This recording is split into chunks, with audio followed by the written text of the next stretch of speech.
Hi, I'm Josh Schmidt, a technician here at J&P Cycles. I'm going to show you how to replace the brake pads on this 2007 Road Glide. In the service manual, you're going to find the minimum thickness that you need on a pad for when it needs to be changed.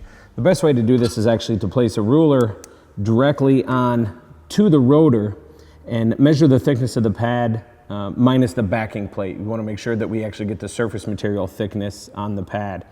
Most OEM rotors actually have a minimum thickness for the rotor itself. That can be checked with a caliper. This one's actually in really great shape for a 2007, so that's definitely something we don't need. The front of this bike isn't off the ground, but there's also something called run out that you should check, and your service manual should address that also. That's basically if the rotor is warped. It has a minimum amount of play that you can actually have. While you're down here, it's a perfect time to make sure you check all of your fittings, your banjo fittings for your brake lines, the brake hoses and lines themselves. As important as the brake pads are, getting the fluid down to the caliper to making sure the brake pads work is just as important. Now we can actually go ahead and start taking off the brake caliper. Now on the particular application that we're working on today, it calls for loosening the pins. There's a certain pattern that you need to go in. This is going to be the same for a lot of your 2000 to 07 Harley-Davidson motorcycles. A lot of other models use the same process.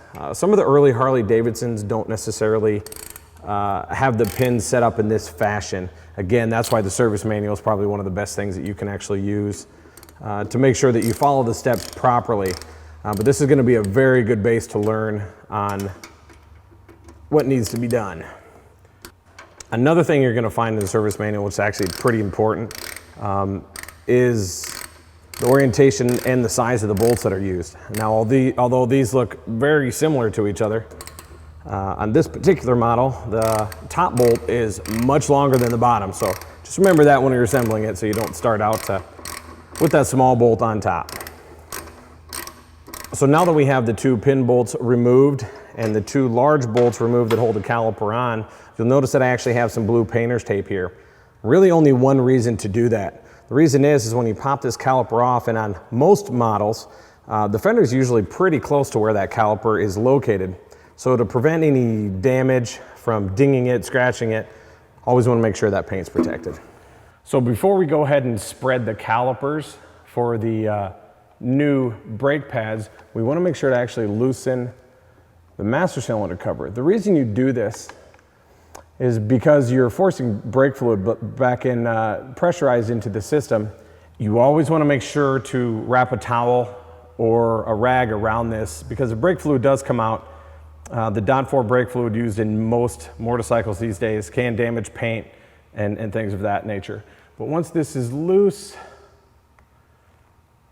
and it's up, we can actually go down and spread those brake pads apart. We want to make sure that we take a good look at the pads and the pistons before we go ahead and separate them, creating that pressure that I talked about earlier. On this particular case, everything looks really good. Doesn't look like there's any seal problems. The reason you need to do this is spreading these pads and compressing these pistons in is pretty simple. The new pads are thicker than the ones that are used. So you won't be able to slide them back over the rotor if you don't have these pistons compressed. All right, that looks good. Once that is all taken care of, we can then go back and remove the pins that we loosened up earlier. Also, there's a spring clip on the inside of most brake calipers to keep the pads from rattling, or an anti-rattle spring. So sometimes there can be a little bit of tension.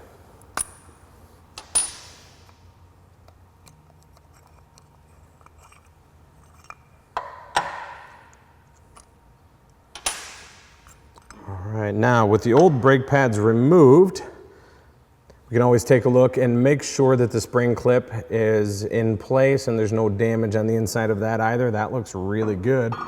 You always want to make sure that when putting the brake pads in that you look at the orientation of the pad. As you can see in this particular pads for this model, it's rounded on the rear. The service manual actually tells you to put the rounded portion towards the rear.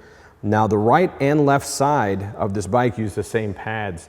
So the notches are actually different for both sides of the bike, the way that they orientate to the bike. So let's go ahead and get these installed.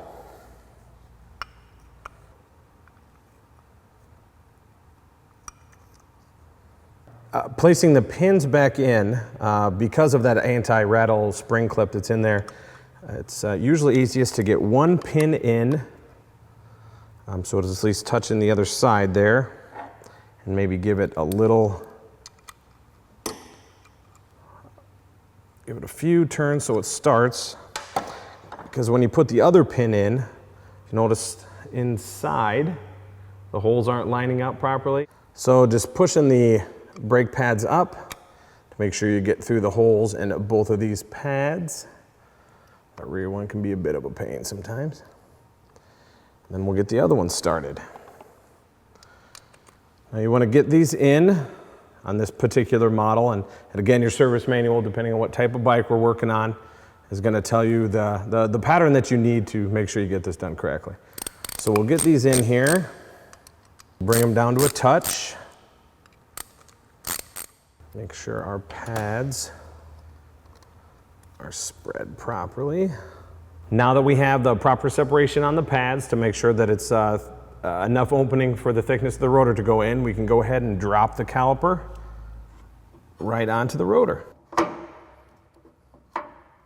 Remember, we touched on the length of the bolts. The service manual for this particular application addresses that you need to put the large bolt in first.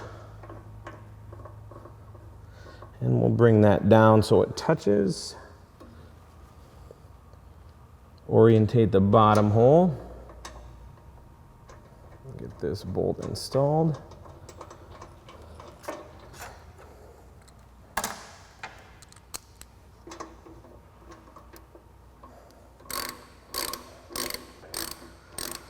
Now we want to make sure when bolting down the process that on a dual disc model such as this, that you repeat the process on the other side. Now we're going to go ahead and grab some important tools, torque wrenches, to make sure that these are torqued down to proper specs. Be conscious of inch pounds over foot pounds, as these small bolts actually go to inch pounds.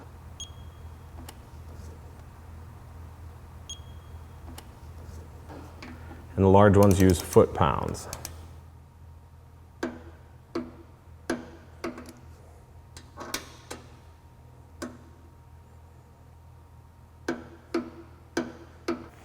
All right, so remember we had loosened this earlier for the pressure. Now we want to actually remove it, and we want to take a look and check our level to make sure that that is all correct before we go ahead and button up this job. Fluid levels look good. There's no popping out at all on the gasket, so we can go ahead and get this tightened back down. And those are the steps that you need to take to get new brake pads on your motorcycle. If you have any questions, you make sure to visit jpcycles.com or give us a call on the phone.